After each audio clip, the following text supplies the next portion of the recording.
Hello friends, welcome to Gitanjali kitchen and blogs. আজি মই ৰান্ধিবলৈ লৈছোঁ কচু শাক, যিটো ডাল কচু হয়, তাৰ লগত মাছৰ মুং দি পিনি আৰু খাবলৈ খুব ভাল হয়। ভাবিলোঁ আপোনালোকৰ লগতো শ্বেয়াৰ কৰোঁ। সকলোৱে কচু শাক খাই ভাল পায়। আমাৰ অসমীয়া সকলে কচু খাই বেয়া পোৱা হয়তো কোনো নোলাবই। আৰু এয়া মই কচু এমুঠি লৈছোঁ। কচুখিনি অকণমান দেৰি ৰ'দত মই লেৰেলিবৰ বাবে দিলোঁ। এতিয়া এইখিনি ভালদৰে থুৰবিলাক চুচবিলাক গুচাই ল'ম। আৰু এয়া হৈছে বিলাহী, দুটা বিলাহী সৰু সৰুকৈ কুটি লৈছোঁ। আৰু এমুঠিমান মচুৰ দাইল মই ধুই লৈছোঁ। আপোনালোকে মচুৰ দাইল নিজৰ হিচাপতে দিব। এয়া দুটা নহয়, এটা পিঁয়াজ কুটি লৈছোঁ। অকণমান আদা নহৰু থেতেলিয়াই লৈছোঁ। অলপ খকটাকৈ খুন্দি লৈছোঁ। দুটামান শুকান জলকীয়া, এচামুচ গুড়ি জালুক আৰু আধা চামুচ পাঁচফোৰণ লৈছোঁ। আৰু যিহেতু মাছৰ মূৰ দি ৰান্ধিম, এয়া মাছৰ মূৰ এফাল লৈছোঁ আৰু লগতে অকণমান পেটি আছিলে মাছৰ পেটি, সেইকণো দি দিম। এতিয়া কচুখিনি মই এনেদৰে চুচবিলাক আঁতৰাই টুকুৰা কৰি ল'ম। নহ'লে এই চুচবিলাক নুগুচালে পাছত যেতিয়া সিজি যায় তেতিয়া আঁহ ধৰণে ওলাই যায়। তেতিয়া মুখত অলপ খাই পিনি বেয়া লাগে। সেইকাৰণে ভালকৈ চুচখিনি আঁতৰাই ল'ব লাগে। আপোনালোকে কচু শাক খাই চাগে কোনেও বেয়া নাপায় নহয় জানো? মই কিন্তু খুব ভাল পাওঁ কচু শাক খাই, আৰু মোৰ হাজবেণ্ডেও আচলতে কচু শাক খাই খুব ভাল পায়।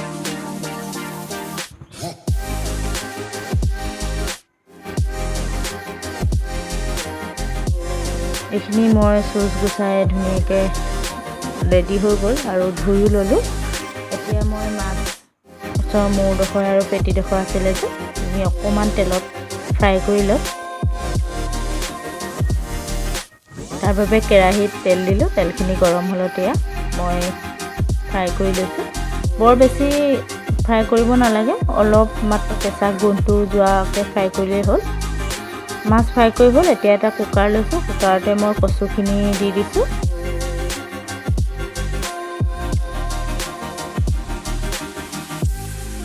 আৰু এয়া মচুৰ দাইলখিনি দি দিছোঁ। আচলতে সকলোৱে বনোৱা প্ৰক্ৰিয়াবোৰ অলপ বেলেগ ধৰণৰ হয়, আৰু মই এনেধৰণে বনাওঁ। সেইবাবে সকলোৱে হয়তো এনেদৰে নবনাবও পাৰে, বহুতে হয়তো ভাজি পিনিও বনায়। এতিয়া মই বিলাহীখিনি দি দিলোঁ।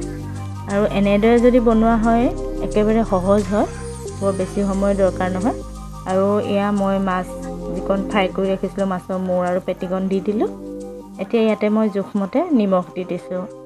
নিমখ মই পাছত ব্যৱহাৰ নকৰোঁ, একেবাৰেই দি দিছোঁ। আৰু জোখমতে মই পানী দিছোঁ। পানী বহুত বেছিকৈও দিব নালাগে।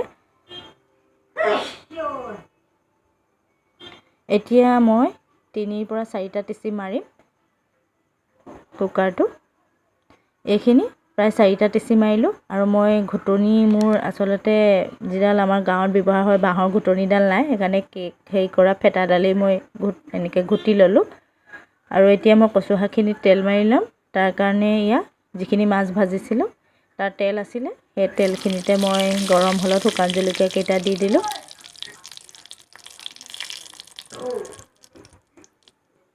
আৰু যিকণ পাঁচফোৰণ লৈছিলোঁ সেইখিনি তেলতে দি দিলোঁ।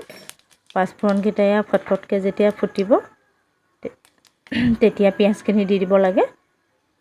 এয়া পাঁচফোৰণকেইটা ফুটিছে, আৰু মই এটা পিঁয়াজ কুটি লৈছিলোঁ, সেই পিঁয়াজটো মই ইয়াতে দি দিলোঁ। পিঁয়াজখিনি অকণমান ৰঙচুৱা হোৱালৈকে ভাজি ল'ম।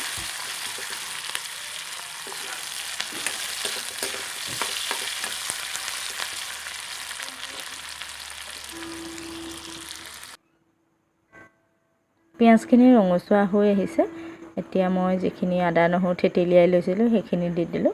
আদা নহৰুখিনি বহুত বেছি গুড়ি কৰিব নালাগে, তেতিয়া নহ'লে আমাৰ ফ্লেভাৰটো পোৱা নাযায়। সেইকাৰণে অকণমান থেতেলিয়াই ল'লেই হয়, অলপ খহটাকৈ। গোটেইখিনি অলপ সময় ভাজিলোঁ। যিহেতু মই হালধি বইল কৰোঁতে ব্যৱহাৰ কৰা নাছিলোঁ, সেইকাৰণে এতিয়া হালধি দি দিলোঁ জোখমতে।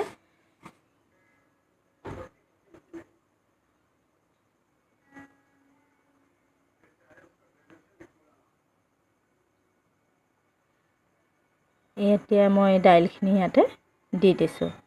কচুৰ দালি গোটেইখিনি দি দিছোঁ।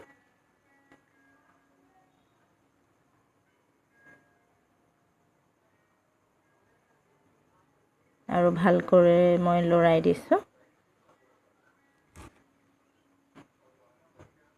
এইখিনি আৰু বিশেষ কৰিবলগীয়া নাই। ইয়াতে মাত্ৰ যিখিনি জালুক আছে সেই জালুকখিনি এতিয়া মই দি দিছোঁ। আৰু ইয়াতে কোনো ধৰণৰ মছলা ব্যৱহাৰ কৰা নহয়।